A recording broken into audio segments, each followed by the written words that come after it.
ଝାରସୁଗୁଡ଼ା ଜିଲ୍ଲାରେ ଆଗାମୀ ଜନଗଣନା 2027 କୁ ସୁଚାରୁ ରୂପେ ପରିଚାଳନା କରିବା ନିମନ୍ତେ ଆଜି ଜିଲ୍ଲାପାଳଙ୍କ କାର୍ଯ୍ୟାଳୟସ୍ଥିତ ଜିଲ୍ଲା ଖଣିଜ ପାଣ୍ଠି ସମ୍ମିଳନୀ କକ୍ଷରେ ଏକ ଜିଲ୍ଲାସ୍ତରୀୟ ସମୀକ୍ଷା ବୈଠକ ଓ ପ୍ରଶିକ୍ଷଣ କାର୍ଯ୍ୟକ୍ରମ ଅନୁଷ୍ଠିତ ହୋଇଯାଇଛି। ଜିଲ୍ଲାପାଳ ତଥା ମୁଖ୍ୟ ଜନଗଣନା ଅଧିକାରୀ କୁନାଲ ମୋତିରାମ ଚୌହାନଙ୍କ ଅଧ୍ୟକ୍ଷତାରେ ଆୟୋଜିତ ଏହି ବୈଠକରେ ଜନଗଣନାର ପ୍ରଥମ ପର୍ଯ୍ୟାୟ ପ୍ରସ୍ତୁତି କାର୍ଯ୍ୟର ବିସ୍ତୃତ ସମୀକ୍ଷା କରାଯାଇଛି। ଜନଗଣନା କାର୍ଯ୍ୟକୁ ସଠିକ ସମୟରେ ଓ ନିର୍ଭୁଲ ଭାବେ ସମ୍ପାଦନ କରିବାକୁ ଜିଲ୍ଲାପାଳ ସମସ୍ତ ଅଧିକାରୀଙ୍କୁ ନିର୍ଦ୍ଦେଶ ଦେଇଛନ୍ତି।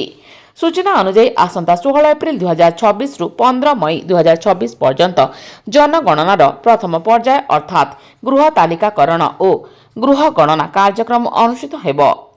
ଏଥିସହିତ ସାଧାରଣ ଜନତାଙ୍କ ସୁବିଧା ପାଇଁ 1 ଏପ୍ରିଲ 2026 ରୁ 15 ଏପ୍ରିଲ 2026 ପର୍ଯ୍ୟନ୍ତ ନିଜସ୍ୱ ଗଣନା ବ୍ୟବସ୍ଥା ଉପଲବ୍ଧ ହେବ, ଯେଉଁଠାରେ ନାଗରିକମାନେ ନିଜେ ନିଜର ତଥ୍ୟ ପ୍ରଦାନ କରିପାରିବେ।